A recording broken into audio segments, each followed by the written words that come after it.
How do you find a foreclosed property? So here we are in, post-COVID world, or maybe resurging COVID world. And there's a lot of the eviction stuff, and there's been a lot of people that have not been paying rent for a while. And we may see some increased foreclosures in the near future. So we need to learn this. How do we find a foreclosure? Well, when it comes to foreclosures, there's three types of foreclosures we should focus on. There's pre-foreclosure, at-foreclosure, post-foreclosure. Pre, at, post. Pre-foreclosure means they haven't paid their mortgage in a while, and therefore they are in danger of getting foreclosed on. The actual foreclosure happens at the courthouse steps or somewhere at the county office in America anyway. Like, it's the actual process where the county auctions off your property. Now, usually what happens in those cases is the bank will buy the property back. I mean, they have the loan anyway. Basically, the bank will take possession of it there, and then the bank will sell it post-foreclosure. So there's pre. In that case, you're going to want to talk to the seller individually. You call them up, you knock on the door, whatever. You say, hey, you're going to get foreclosed on. Let me buy your property right now, and you won't have a foreclosure on your record. That's how you approach pre-foreclosure. At foreclosure, you go to the courthouse and you bid. And you want to bid higher than anybody else. And it's got to still make sense, but you buy it there. Now, there's some dangers there, but if you want to know more on that, there's a book that BiggerPockets released called Bidding to Buy by Aaron Amuchastegui and David Osborne. It is a great book on buying at the auction.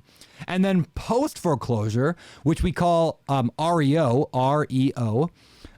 It's real estate owned. It's a terrible name, but REO, because all real estate is real estate owned.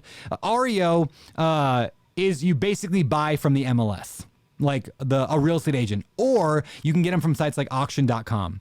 That's kind of the post-foreclosure side of things. So those are kind of the three ways you buy foreclosures. Now, I don't actually expect a glut of foreclosures in the near future because prices have gone up so much. So imagine this guy bought a house 4 years ago and he bought it for $200,000.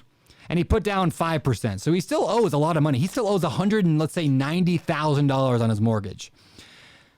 So he hasn't been paying now for a year. He lost his job. He hasn't been paying for COVID, and he's in danger of foreclosure. What's going to happen?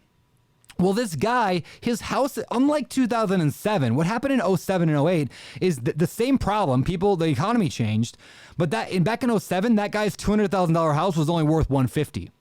So what happened? Foreclosure hell. And all of the foreclosures went to like the MLS, and you could buy properties for a penny on the dollar. It really destroyed things. But today, that's not the problem. Why? Because that guy's $200,000 house is worth $400,000 today, or $300,000. His house is worth way more. So one of two things are going to happen. That guy's going to realize when the foreclosure is like actually happening, like when he finally realizes, oh no, I'm going to lose this. He'll realize, oh, I can sell my house and make $100,000. Yeah, he's going to sell it the next day and get multiple offers on it. Or if he's really like just sticks his head in the sand and for some reason doesn't realize that, it's going to go to the courthouse steps. The bank is likely only going to bid what they're owed on it. The bank is going to bid $190,000 plus, their interest and whatever. They're not going to pay more than the $200,000. It's worth $300,000 right there, or $400,000. So you're going to see a lot of investors buy it at the courthouse.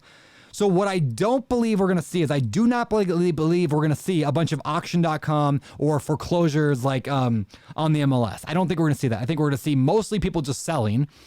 And I think there's going to be a tremendous opportunity for people to reach out to the pre-foreclosures to buy their properties. And I think we're going to see some courthouse stuff. So it's also a great time to get reading up on that Bidding to Buy book because I think that's going to be an opportunity in the next year or so. But it takes like 6 months 6 months to a year to foreclose anyway. So I still think we have some time before we're going to see the glut of foreclosures because it hasn't even started yet. So there you go, foreclosures.